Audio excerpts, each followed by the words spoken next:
Okay, folks, you may not can see it too well, but I'm wearing my hat that's on my page on Facebook, my President Trump 2020 Keep America Great hat. I'm gonna have to do something about this light. Hold on. I kept wanting to. Hold on. Excuse the video. No, maybe it'll work better this way. Alright, let's see if that worked. Oh, that worked a little better. Okay, I know this is not a good video, but I want to talk to y'all right now. You've heard of they got different names, but one of them is a super spiritual Trump supporter. And I've been that way since I finally realized what kind of man he was. My face looks a little. For those of you that didn't know it, I wear glasses. Been wearing them since December of last year. Anyhow, I just found out through Facebook and watching the Facebook version of the trial and what happened. And when I saw that, I lost it because I thought at first we were going to lose a great president and vice president. And when I found out that we were going to have 4 more years of him, that got to me. That made me realize we don't have much in this world. But what we do have in this world, it means a lot. It should mean a lot to us. I mean, we don't live in rags to riches situation. This country's been pretty much having to deal with whatever finances they had, but we do support our president when, well, some of us do. I mean, and some of us don't give a care. But tell you the truth, no matter what condition I'm in, view wise, I mean that's not the point. Point is, I'm trying to make a speech about the fact that we just went through an impeachment trial. A president had been acquitted, and so being that said,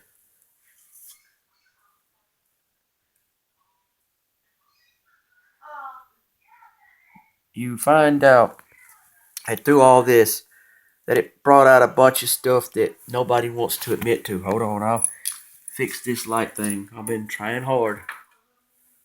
But let me see.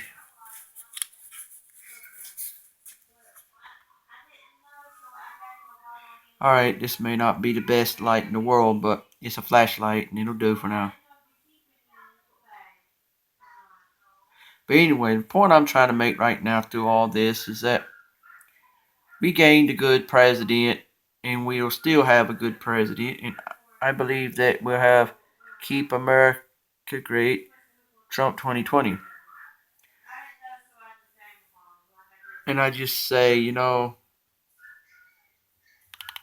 a lot of times we'll see people get put in an office and we'll see how they work and how they don't work, and we'll see how. Give an example. During this whole thing, and this is what gets me.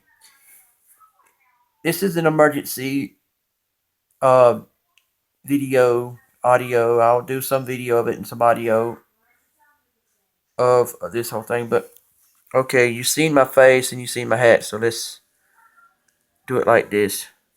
All right. During this whole thing, I've learned that there was people that's come out the woodwork that you knew who they were, and you knew what they stood for, but you didn't know how serious they took their stance on this whole thing. And it got to the point now where Pelosi was just downright wanting to be um uh, that bully, that pure out meanie that just had to have her way or no way at all. And I mean, it's like it's either her way or no way at all story. And you look at it like, why? Why are you so unanimous that this man, Donald J. Trump, should be put out of office? I mean, what did he ever do but try to best to make this country great, make it wonderful? And I can't see why some of you people just decide that Throw the man out like the baby with the bathwater. Don't care about him no more. Don't put him on the brink of happiness. Don't put him on the brink of being what we need. Say that this man, Trump, does not deserve to be our president. That's what y'all saying when y'all do that mess. Because you don't know how it hurts people like us who care about God and Jesus and how we care about decency in this country. We stand for decency because we want a good man to be in the White House. And Donald J. Trump is that man.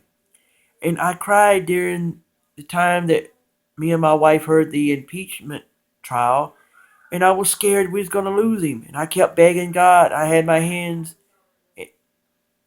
together in prayer mode, and I was in prayer mode. I was praying and begging God and Jesus, don't let us lose him. I was begging and praying, and when it came out that he was gonna make it, I knew that he was sent straight from God. He may have his tarnished moments, but through it all, him and Mike Pence has been there for us, and God and Jesus was there first, and Donald Trump and Mike Pence was there second. And we got to stop trying to say we want things to be great in America or in this world and then turn around and then decide it's not what we really want. We got to prove to the world that we really are a country of people wanting good things to happen. We need to be that man. And this audio and video, this video is a mix. But I'm telling you, folks, don't sit there and tell me in my face how you want the world to be. But then when the world gets to be that way, you decide it's not that important. I mean, I know it's not perfect. I know this world's not perfect. I'm not trying to say that it is. I wouldn't want you to believe that it is. I'm just saying, look, we live in a country where we have the right to make decisions for ourselves and for our allies. Not saying they can't make up their own minds, but we're saying that they have a right to make decisions about their well being, and we do too, because we love our allies. We love our friends in other countries. Like the saying goes, friends in low places. They're not low. They're really not low. They're good people, but we tend to not want to talk about them because we know if we did, then see, I don't get it. Some people just think that living in the world we live in right now, that it's a shame to be here. But I don't agree with that. I agree that President Trump is the man, and we have to wake up, wise up, smart up, understand the world is not black and white. It's about having respect for your fellow man and loving the fellow man you are into. If your love for Trump means that you're trying to say he's the right person for the job, then I say, hey, see, people had it going on where Pelosi was going to get it and she was going to be the one that would take America down like a great war. And it come to find out that that wasn't truthfully